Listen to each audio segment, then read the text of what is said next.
How has the history of Philippines changed? The history of the Philippines changed with respect to China coming into the picture, and has that taken away a lot of things? Is it more difficult today than it was before? No, I don't think so. I think what is important in our strategy towards China is to find what they need and be able to produce it. For example, they need minerals. Uh, we have a number of them: copper, nickel, Okay. and we should develop them. Of course, right now, the main difficulty is that there are so many NGOs, there are so many environmentalists that make it always very difficult to get a project going. Mm. Uh, because competing with China head to head uh, is not a good strategy. Mm. You will eventually lose because of the scale by which they can do things, and we have so much labor legislation uh, introduced by the Americans since the 1950s. Our low-wage industries have gone to Vietnam and to other places, and that. Do you, you've been in government, you've also been in banks, in financial institutions. What is your sense of what was the cause of the recent global economic crisis, and what do we need to look out for? What lessons do we learn from Uh, there? well, the way I look at it is that when you have low interest rates for a long time, uh, the financial people become so innovative, Yeah. and they will try to produce products that will have a higher return. And some of these are really risky products. And that is why the big question in my mind is we knew how this crisis happened, very long, low interest rate. Uh, we have this bad product that was circulated around the world, and now we are solving it by making interest rates low again. Right. And that is why we have to prevent bubbles From from coming up again. And we have to be very watchful. The other thing is that, of course, there were some gaps in regulation, but one other question I have in my mind is, what is executive responsibility? Why do you design, market bad products? Because if the executives, financial executives, allow that, then we will be subject to product regulation.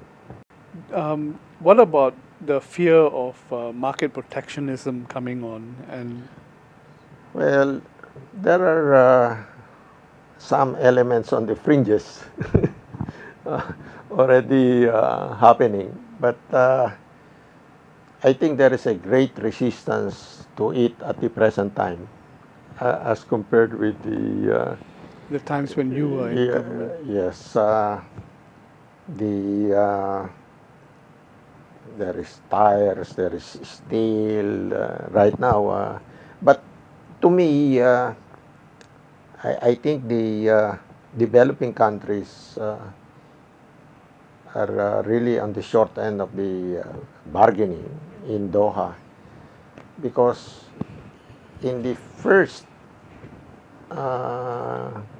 WTO negotiations, the developed countries won their low tariff rates for manufactured products. Right. They say they were weak in agriculture, and therefore it should be the next phase, because the developing countries were stronger in that. Now that the Doha came about which is supposed to be reduction in subsidies and make agriculture products be traded freely, now they could not agree. So I think it is a dangerous pattern because of the unequal strength between the two. What is your sense of the future of Asia? And I think that in your lifetime you've seen how Asia meandered through a war, through building, through mistakes, and suddenly it looks like Asia is going to be the future of the world in that way. What is your sense of some of the challenges that we need to be mindful of even as we enter this new phase of self-confidence?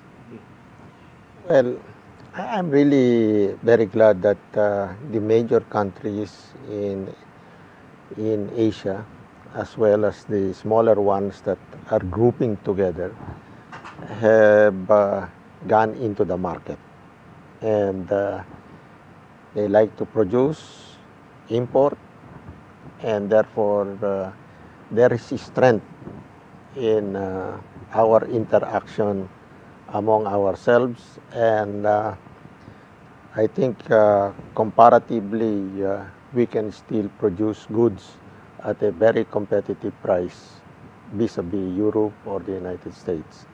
Do you think that ASEAN as a region, as an economic entity, as a single economic entity will ever come to fruition? Well, I think the original, the six probably will be ahead of the other three, and there is really accommodation in order to bring them together.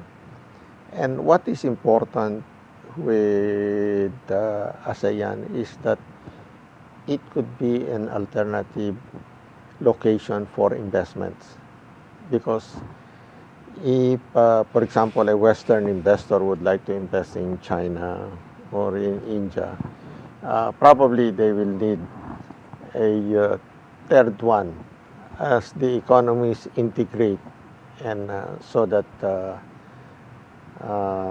everybody could participate and stabilize the situation. I thought ASEAN has a good role in that. And the other thing is that, of course, ASEAN countries are in the traffic of Asia, the shipments, the airlines, and so forth. So I think it's an important location. Is it possible, do you think? I think so. I think so. It has been difficult, but I think we are getting close to it. Cesar Virata, thank you so much for your time. Thank you so much. Thank you. Scott, For this, thank you so much.